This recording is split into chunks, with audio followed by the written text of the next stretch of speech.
जानिए क्या हुआ जब अंग्रेजों ने एक सिद्ध योगी को दिया जेल में डालने का आदेश। क्यों योगी के चमत्कार को देखकर अंग्रेज अफसर भी गिर गए उनके पैरों में। कौन है वो साधु जिनके चमत्कारों से भरी पड़ी है अंग्रेजों की किताबें।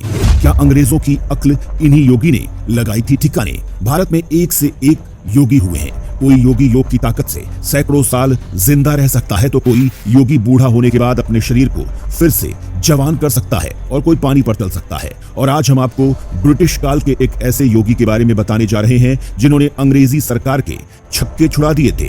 बात वाराणसी के घाट की है जहां पर एक दिगंबर साधु यानी पूरी तरह से नग्न साधु रहा करते थे और अंग्रेजों को ये बात बिल्कुल भी पसंद नहीं थी कि कोई इंसान ऐसे खुले में नग्न घूमे और इसीलिए तंग आकर अंग्रेजों ने बाबा को गिरफ्तार करने का आदेश दे दिया।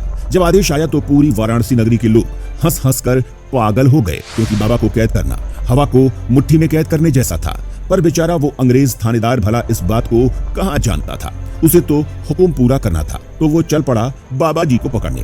बाबा जी हमेशा के जैसे गंगा के किनारे चेहरे पर आनंदित मुस्कान लिए बैठे हुए थे। ऐसा लग रहा था मानो खुद महादेव उनकी आंखों में से झांक रहे हों। लेकिन इंस्पेक्टर ठहरा अंग्रेज। वो क्या जाने बाबा जी क्या चीज है। वो तेजी से बाबा जी की तरफ दौड़ा लेकिन इससे पहले कि वो कुछ समझ पाता बाबा जी गंगा नदी में कूद गए। इंस्पेक्टर ने मन ही मन सोचा जाएंगे कहाँ, बाहर तो आएंगे ही। इसीलिए गंगा के दोनों किनारों पर इंस्पेक्टर ने हवलदारों को तैनात कर दिया। पर आगे जो हुआ उसके बाद तो उस अंग्रेज अफसर की सारी विदेशी पढ़ाई धरी की धरी रह गई। 1 घंटा बीता, 2 घंटे बीते पर बाबा जी का कुछ पता नहीं चला। अफसर को अपनी आंखों पर यकीन नहीं हो रहा था कि बाबा जी कहाँ गए।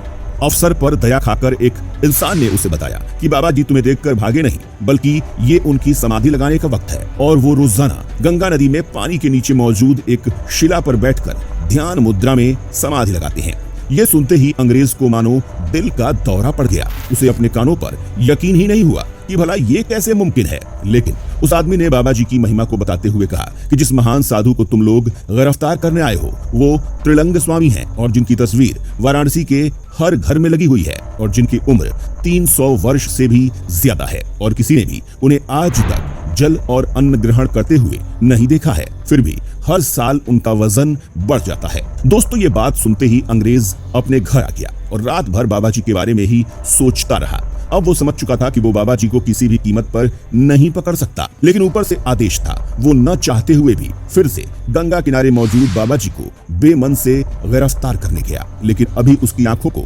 एक और अद्भुत चमत्कार देखना था। इस बार वो जैसे ही बाबा जी के करीब गया उन्होंने फिर से गंगा में छलांग लगा दी। लेकिन इस बार वो पानी के अंदर नहीं गए बल्कि गंगा के पानी पर दौड़ते हुए उसे ऐसे पार कर गए जैसे वो पानी पर नहीं बल्कि जमीन पर दौड़ रही हो। ये देखकर तो अफसर सीधा भागता हुआ अपने बड़े अफसर के पास गया और उन्हें सारा हाल बताया। त्रिलंग स्वामी के चमत्कार के बारे में सुनकर हर कोई हैरान रह गया और बाबा जी को गिरफ्तार करने का आदेश वापस ले लिया गया।